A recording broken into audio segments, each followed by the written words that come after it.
listening to Unpause Your Life with Dr. Callie Estes and Master Coach Jenny Fontana, founders of the Life Coach Method. Each one of our uplifting and deep dive episodes is geared to help you tackle the things that hold you back from having the most magnificent life you deserve. Sit back, relax, and prepare to be coached. Welcome, everybody, to Unpause Your Life with Dr. Callie Estes, the Addictions Coach and the Addictions Academy. My guest today is very special to me. He is one of my mentors. As you know, I don't take many mentors. And he is the #1 trainer and the trainer of trainers in the Silva method. His name is Ken Coscia. He has been around forever and has trained the top of the top of the top of the people in the Silva method. So without further ado, welcome, Ken. Thank you, Callie. Wow, that was a very nice introduction. I appreciate that. I like my short and sweet introductions and my personal experience with my guests. For those of you listening, you know I talk about the Silva method and I talk about manifestation, and you hear me say cancel a lot. And Ken is the one who taught me that. So Ken, give them a little bit of a deeper background of what the Silva method is and how you got into teaching this 50 some years ago. Okay. It's a long story, so I'll make it as short as possible. I think what maybe people can relate to is I had no clue. I was not interested. I was raised in a dogmatic Roman Catholic background, getting ready to become an engineer. And I didn't even know why I wanted to be an engineer other than I was told, you have great math aptitude. Went to Boston University. I'm flunking out. The harder I tried, and here's a tip for everybody. The harder I tried, the more I thought about it, the more I studied, the worse it got. I now understand I was obsessing. And that's one of the things that doesn't work when you obsess. It's scarcity consciousness. It puts you in survival mode. And it blocks, literally, physiologically blocks us from accessing higher thinking functions. 2 years after going through that, a friend of mine, I'm from Brooklyn, New York, his sister was dating the instructor just new in Brooklyn. And he said, all right, we're going to do something different. We're going to go to a mind control seminar. Those of you who know our history, we used to be called Silva Mind Control, meaning self-control. And he went on and on. I had no idea. And, Callie, with your background, I have deep respect for you and what you're doing, because working as an addiction expert, that is one tough gig. I couldn't do it. I dabbled a bit in helping people with just something as simple as smoking cessation. Oof. And one of the things that interesting, I was at a stage in my life where all I cared about was partying, having a good time, no direction, no focus. And I went to this seminar. We arrived 45 minutes late, sat in the back and laughed. And my mind was God knows where. My body was sitting in a chair. But somewhere in the middle, it's like I woke up. It's hard to describe. I'm very kinesthetic and very claircognizant, they call it. And all of a sudden I said, I found what I'm looking for. But I had no clue what I found. And I didn't know I was looking for anything. It was a compelling, and I wonder if anybody's ever had that compelling feeling drawing me. It kind of freaked me. I had all these questions. I was the last person to leave the room. There were 120 people at this presentation in Staten Island, New York. And he sent me to the library. And the more I read, the more I thought, why isn't everybody doing this? And there I was, 4 days later, even though when I told my parents, my mother turned white as a ghost, took out her rosary beads and started praying for me. I'm going to cut you off for 1 second, because I remember you telling that in class. And I Mm-hmm. remember thinking to myself, the first time I told my mom I went to a Native American sweat lodge, she did the same thing. And she brought the beads out. She's like, you need to go to church. And I'm like, why? I just went to sweat lodge. She's like, oh, no, we're not talking about that in this house. And that reminded me of that. I started thinking, oh, my God. But go ahead. I cut you off. No, you didn't cut me off. That's great. I like interacting with you. I love talking with you, by the way. Really easy. The times that we had sessions together and stuff. What you just said is priceless. And I offer it to everybody as a takeaway for all of us. The people who are the most critical of anyone or anything, and I mean anything, whether it be theologically, spiritually, politically, you name it, environmentally, they know the least. They're in superstition mode. They've heard stories. They embellish it. They make up their own narrative or story with that. And that's what I found, is that anyone who's ever been critical of this kind of work or Native American Indian art, which have been around forever, a lot longer than you and I, because they don't know anything about it and they go into fear. And again, that's another takeaway, one reason why people are not manifesting what they want and why people get stuck. They're living in survival. And they're letting their fears and superstitions and anger and all the vitriol that's all too common in the world today consume them. So they didn't know better. With that, they were concerned. Even my dad, when I asked for the money for the fee, I thought he wasn't paying attention. My dad was I don't know if I ever told you, he was a professional gambler. He was a bookmaker. And he went from starving, having nothing, to having everything, being really good with the numbers and the spread. And I'm not going to go into that. So I wound up going into the class. I did a trade with the instructor. I needed a summer job. He needed help. And I never looked back, and just was compelling. And I wasn't the best student in the room. I was kind of slow. There were people all around me who were saying, "Oh, I'm so tingling and vibe and all these colors." I would have been happy if my little finger tingled. But there was something inside driving me. And I was even defending the instructor. It's weird when you think about it, because I didn't have much information or experience. However, I applied it. Maybe being a long distance runner, I was interviewed by Penn State for a track scholarship, which I never got because I blew it, basically. Maybe a good thing, because I wouldn't have gotten into this field. But it taught me about, you want something. That's why even that word manifesting, back when I did silver, nobody used that term. And I know what people mean. I love it. It's a beautiful term. Except some people misunderstand, and they think manifest means meditate, pray, and poof, it happens. You got to do some work, inner work, outer work. You got to have some plans, a strategy. You got to take action, whatever it might be.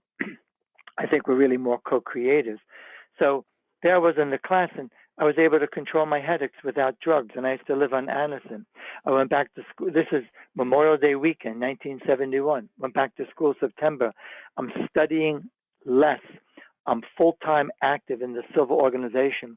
Thank you for what you said about me. I worked with the best of the best, the people who put Jose Silva and the Silva Method on the map globally. These are very, very good, wise business people who had a vision, saw that, and frankly, they didn't last because they were more into the vision of the business implications, if you hear what I'm saying, and not in the heart and soul of, changing the world and transforming life. But they did a lot, organized. These are the people. I had like 3 or 4 directors going back and forth from New York City to Rhode Island to Boston. I was the director of the largest graduate organization, and it gave me opportunity constantly to get a lot of feedback from people, how people, all my directors got all the accolades, but I did the grunt work, so to speak. I was with the graduates. I was with the students, mentoring them, guiding them, taking their questions. And I'm thrilled. I'm blessed because it taught me so much. I wound up graduating cum laude while I was a full-time silver instructor, only because they did all the work, all the marketing. I just had to show up. So I taught silver at night and on the weekends, and during the day, I was a student. And during the days when I did my homework, studied. I mean, it was wild. 6 months later, my mother, seeing all this, she took silver. She put away her rosary, and she stopped having asthma attacks. And every single day, remember the long relax that I gift everybody who studied with me? Yeah. She wouldn't listen to Jose Silva. I said, "He's the man. I'm just a kid, 19-year-old kid. What do I know?" She said, No. I'm her baby. I'm the youngest in the family. She wanted my voice. I made a homemade cassette recording of this foundation exercise we call the Big Relax. I call it the Big Relax, that Jose spent 22 years perfecting. And so every day she listened to it. 30 minutes. She stopped having asthma attacks. She used to have debilitating arthritis. As a kid, all my memories, my mother was always in the hospital, sick in bed. And no more. She's volunteering. She's out. I mean, that kind of really kindled, fed the fire in my belly of, wow, what a way to make a living. And that's been all these decades. I hear these stories all the time, and I kind of wish Jose Silva were alive today, in a sense. He passed in the late 90s because in our early years, even myself, we were ostracized. The community I live in, very conservative. You've been here in Farmington, Yeah. ultra conservative, less and less now, but very old money. And, we'd hang out with our pediatrician, this one, that one. My wife was building our social life. And if ever the subject came up about me and what I do, no exaggeration, 2 seconds it lasted. Now, some of those people, when they see me, I never quite knew what you do. And they're asking questions because there's a ton of research, neuroscience, basically verifying all the principles that we used to be criticized about. That it's, we used to be called woo-woo. Now I can say woo-woo this. When I sat in your class the first time and I was listening to the principles of Jose Silva, how he created this, what it did, I went, this sounds like NLP, neuro linguistic programming. And I started researching, and NLP comes from the Silva training. And a lot of people don't know that. And NLP is a psychological thing that psychologists are getting into and studying and using as an evidence-based practice. And the key components are from Jose Silva.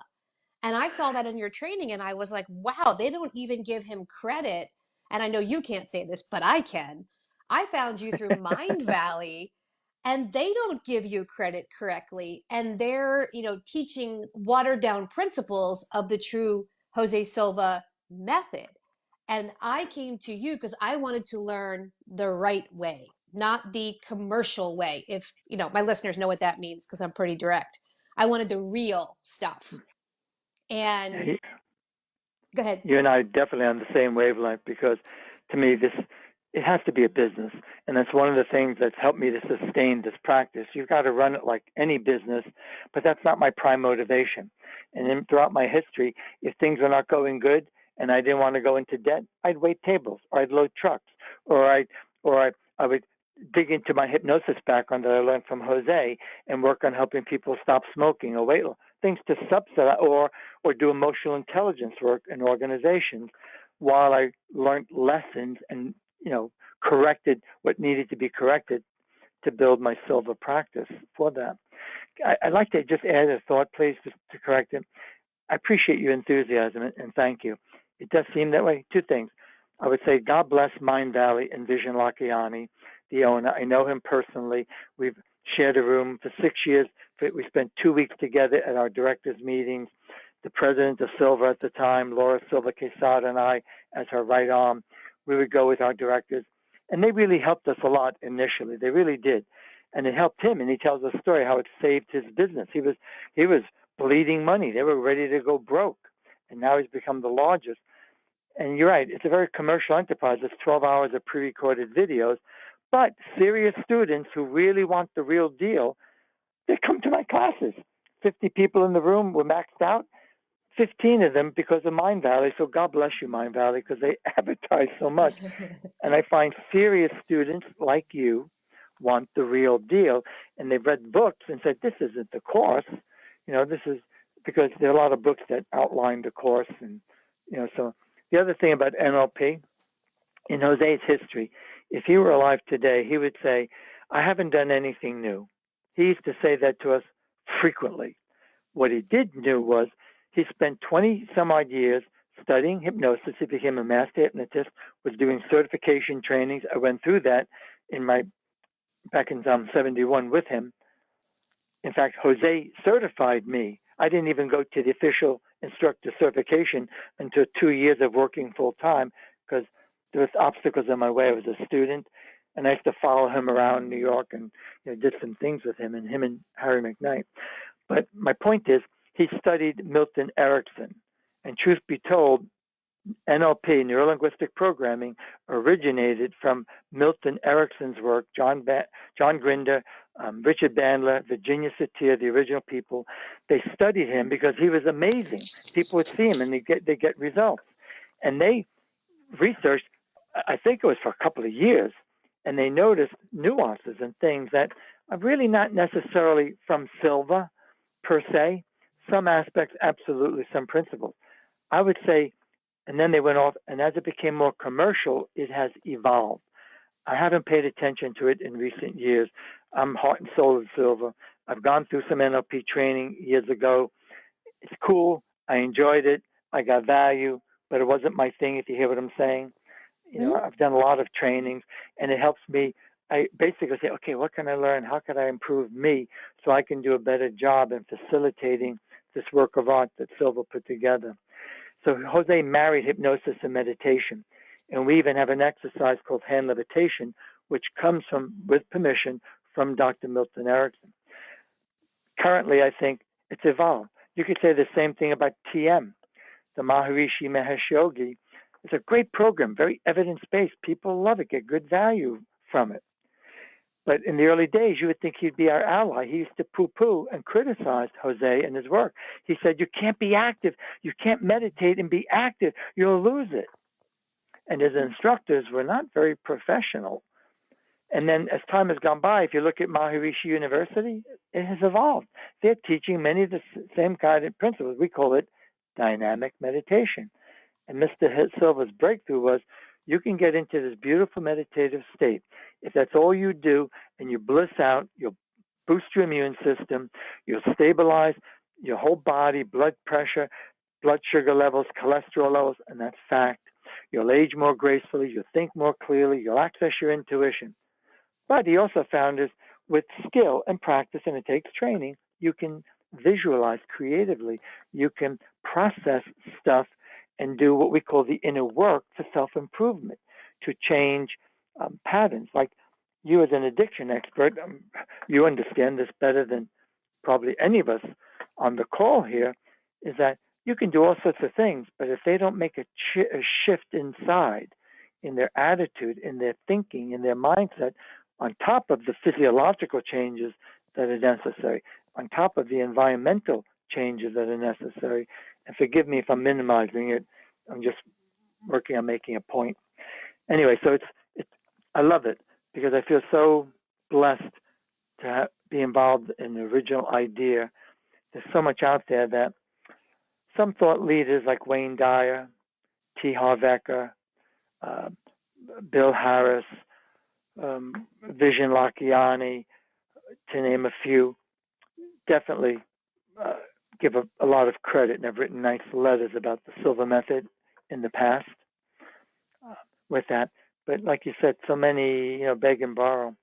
If you attend a class with me, and you have, I'm constantly referring to other people. I believe, hey, give credit where it's due. If I've read something or learned something from somebody that sparked an idea, I reference it.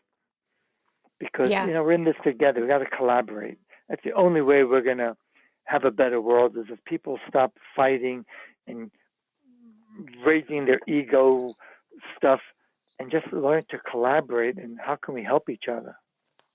That's awesome. And when I'm working with clients, I teach them the cancel technique all the time.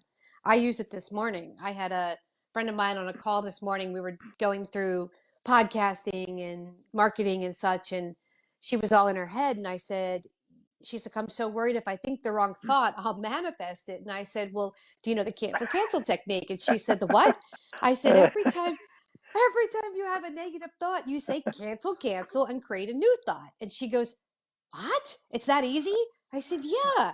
So she goes, every time. I'm like, every time. She goes, that's going to be all day. I said, then all day long, whatever you're doing, it's cancel. So You're so funny. That's great. I love that. By the way, real quick thing to add some of that. If everybody, you just repeat cancel, I admit, it's ridiculous. It sounds bizarre. Who talks like that? But what it is psychologically, Jose never went to school a day in his life. Although he studied a lot of what's become known as positive psychology, I never heard him use this term, pattern interrupter. That's what it is. It's so outrageous. It's so outlandish. It's so ridiculous that it's like it's like a kick in the butt. And it works because we're very much creatures of habit. And we've wired our brain, and we've got these, I'll put it that way, we've got these patterns of behavior, patterns of speech. We don't even realize it. And even the way we're wired neurologically, it's too easy to, by default, go to the negative. Because by number one priority is to be is survival. Number two, security. And because of that, we're always on alert, looking, is this safe? Is this okay? In fact, when people come to my training, I always bring them up. Guaranteed, so many of them woke up in the morning and said, where am I going? What am I doing? And if you have that feeling, good.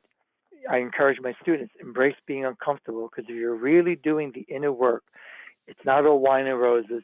There's going to be a point where you're going to be uncomfortable. Why?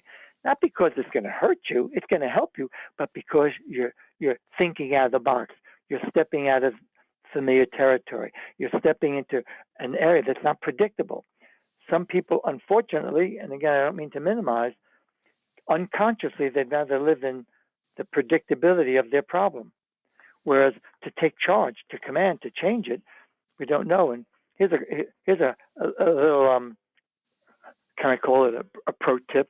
I don't know where that came from, popped in my head earlier. I just sent some information to my team of instructors. And that is, and this has been up, and I've seen it trending, and it really works, is that you don't necessarily know definitively what you're going to do to lead a purpose-driven life. You don't have, XYZ job or career in mind. When people look for that, you're going to get confused because it's too much, it's overwhelming. But if we can just focus on how you want to live, the quality of life, the things you like to do, to simplify. Do you like working with technology? Do you like working with people? Do you like to be on your feet a lot? Do you like to be on the move? How do you want to feel? And if you just play with that, a vision of your life in a quiet state, few slow, deep breaths, take your time, and just as if it's happened already, imagine living a purpose-driven life. What would it look like to you? How would you feel? How would you get up in the morning? What will you be able to do? How will it benefit you? How will it affect your finances and your career? Because the old saying, if you love what you do, you never work a day in your life, which out of context sounds odd, because you and I both know we work hard for our clients. Yeah, we do. But we sustain it, and you got to have a break. You got to have self-care. Boy, this summer I've said this to you. I've had summer fever, especially as it's coming to a close. Oh God, my children are all older in their 40s and stuff. Hey, let's take a high-speed ferry ride to Provincetown and bring our bikes and bike around for the day. And then there's another island that's even closer, Block Island. I'm doing all sorts of stuff like that in concerts. You got to do that because it kind of adds to the meaningfulness of what we're doing. Plus, it gives us a chance to rest and recuperate. Yeah, you said a couple things. The first one is uncomfortability produces change. And when in addiction medicine, when I'm dealing with clients, that's the first thing I teach them, is that you're going to get uncomfortable. If you want change and lasting change, you're going to be uncomfortable, and then you're going to have to do things you've never done before. And I start with them, little bit by little bit. We'll do a mindset shift, or we'll do a cancel or a brain dump to get them in the thought process of making a 180, because you're giving up a lot of bad behavior for some good quality life purpose. And you can't figure out your life purpose if you're sitting there every day going, oh my God, what am I supposed to do today? What is my life purpose? It's not going to just pop in your head. You're going to be like, oh, there it is. You have to, have purposeful life meaning and walk with intention, as I call it. Yes, so well put. Beautiful. And I would add also, and if you can't pay your bills and you're struggling financially, it's going to be hard to find your life, be on purpose, because you're in survival mode, and it's hard to come from your heart. When you can come from your heart and say, I'm here because I want to be here. Like, for example, and I'm guessing you feel the same way. I love what I do. It's fun. And I like thriving, and I like earning a good living for that. That's not my prime motivation, but it allows me to do what I do. It allows me the freedom to be able to do what I do, and also raise a family. We have 3 grandchildren, 3 children. But so my point was, to back a tip that we, at any level we can do, is, and this, God, I think I started doing this in 1986, as memory serves me. Future self. Remember that exercise? Yes. If people when people spend time in just imagining a happier, a healthier, a more productive future, the kind of people you want to interact with, the kind of life you want to be, and what you have that you bring to the game. It's like for people looking for a spouse or a significant other. Yeah. But the key is, what do you bring to the game? Why would anyone want to have a relationship with you? Why would anybody want to do business with you? Why would anybody want to study with you? Why would anyone want to buy insurance from you? What do you bring to the game? And that's what I mean by your future self, and you're imagining that. And that's when we access our intuition. It's the quickest way, on top of adding some gratitude, appreciation, as if it's happened already. It's the quickest way to access your intuition and to be guided to make the right moves. And it changes also your brain state. And the research is there showing that. I'm not talking, woo-woo stuff. It literally will change the brain state because we're slipping out of survival mode. So what you said, that's a great tip. That's why people work with you, Callie, and get that, because people really need to. When I hear people say, "Oh, it's so easy," yeah, right. Give me a break. Really, sure. And right now, Stephen Kotler's work, I've been following him. Remember in Stealing Fire and Flow, all their flow studies, and he made a really good point about right now. It's the fastest growing industry on the planet. It's booming. There are more thought leaders out there than ever before. And now with AI and ChatGPT and so on and so forth, it's getting easier and easier. But the challenge is they've got very sophisticated marketing and mediocre talent or mediocre content. Content. Thank you. Yep. I've seen a lot of that. I've had a lot of clients come to me and say they're following this person on TikTok or Instagram or what have you. And I go and I'm like, they're giving horrible advice. It's not accurate. And they've got hundreds of thousands of people following them. And I'm thinking, this ethically, is not okay. But there's no governance on this stuff. No one's saying, hey, don't do that. And if people start making money at something, sometimes we have some unethical creatures that are going to run that for the money. And it's sad because there's people getting hurt in the process. Yeah, I'm now in my 54th year doing this work. I've seen so many people come and go, take the money and run, like they have their 15 minutes of fame with that. But, on the one hand, I think it's great that people are aspiring to help people. People are aspiring to make a difference. Absolutely. We need so many light workers. We need so many people making a difference. That what I feel challenged, like what you were just saying, to support what you're saying, is that it's not enough to read a book or attend a certification, and then all of a sudden they set themselves up as, now you can go to my certification. I'm going to tell you how to make six figures or more, and they haven't even done it themselves. That's so true, because I read Jose Silva's first book, and I was doing the meditations, and I said to myself, you're not ready to do this. You need hands-on, in-person, in-depth training. And I come from a healing background. I've studied crystals, shamanism, the Native American stuff. I've done all of that. I've done the levitations. I've worked with a couple guys in Colombia. And I'm reading this book going, you're not ready for this. So, and I flew up to see you for the first training. And then afterwards I did the master training. And I'd like to come up and do another training. And I'm not selling it because it's not something I feel I'm good at it. I know how to use it, but it's not something that I've mastered, if that makes sense, yet. So a lot of people, they learn a little bit of something and go, I'm the master at it. And then they have a student who knows more than them. And then it becomes an issue. I feel like the more I know, the less I know. And that's one of the things, you like straight talk, when you were first in the class and then getting to know you and your background, a little red flag went off in my head. Not because of you personally, but because of your credentials. And sometimes people who have credentials like you and have all that background, they sit there, oh, I know all this, this is so elementary, and then they don't hear anything and they don't focus, and then I'll invite them to leave.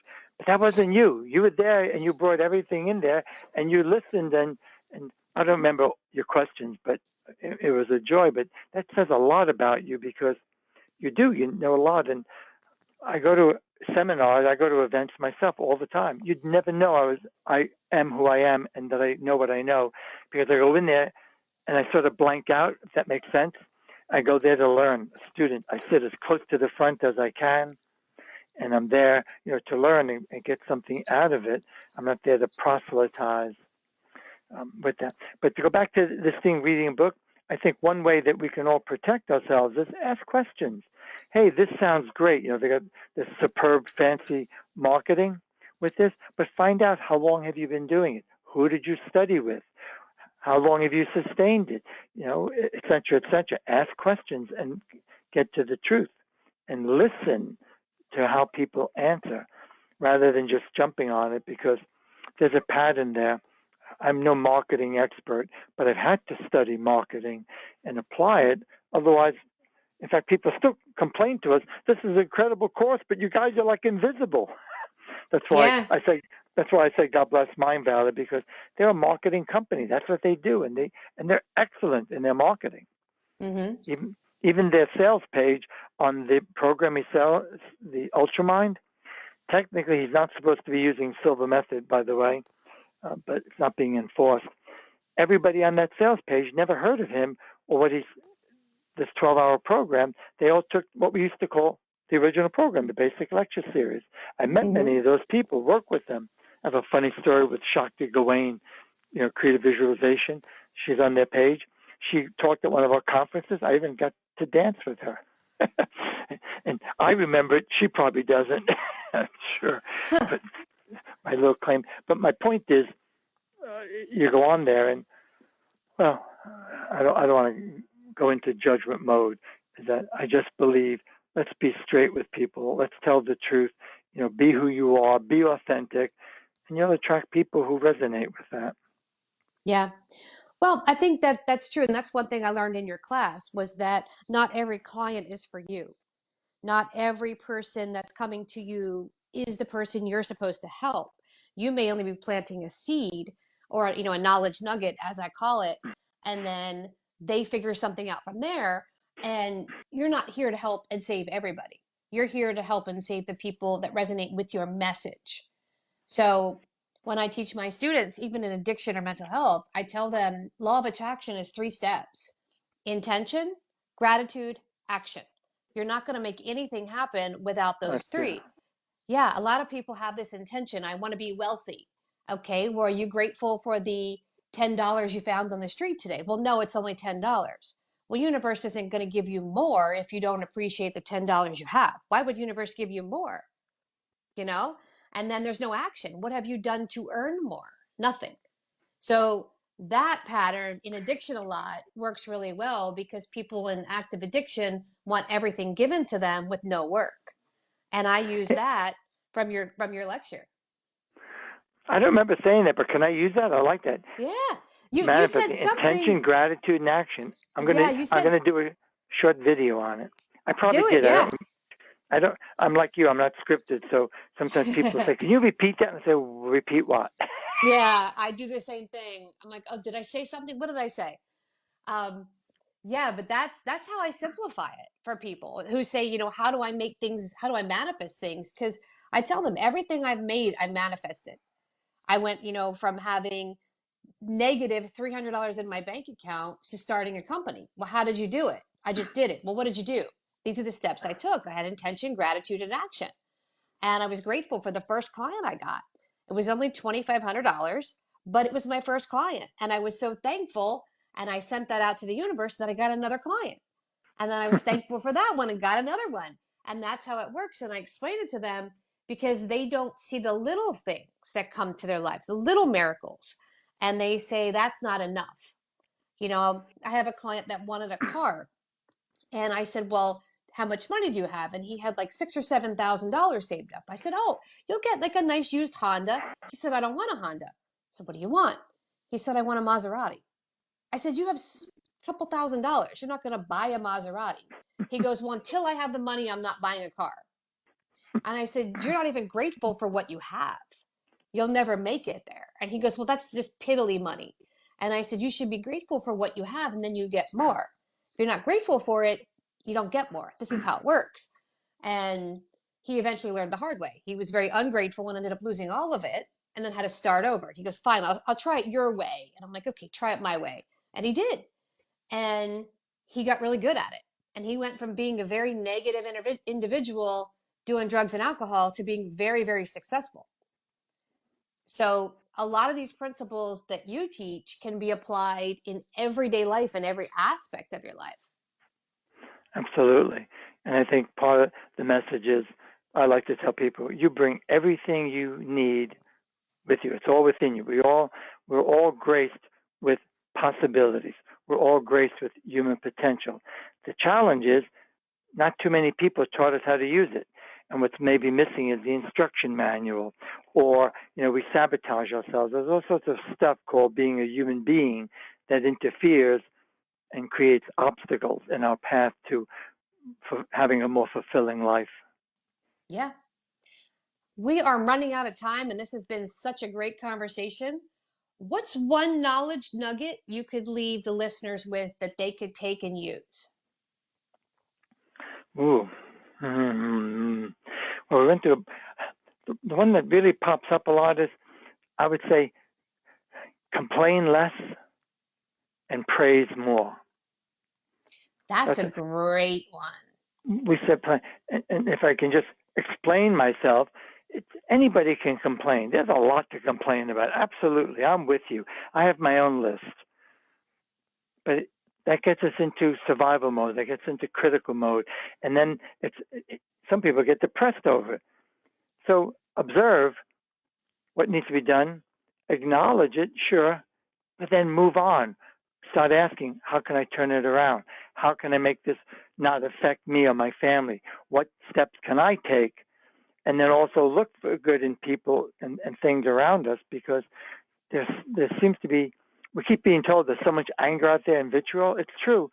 And there are also countless really good people making a difference, active in the communities, but they don't get the attention that the others get.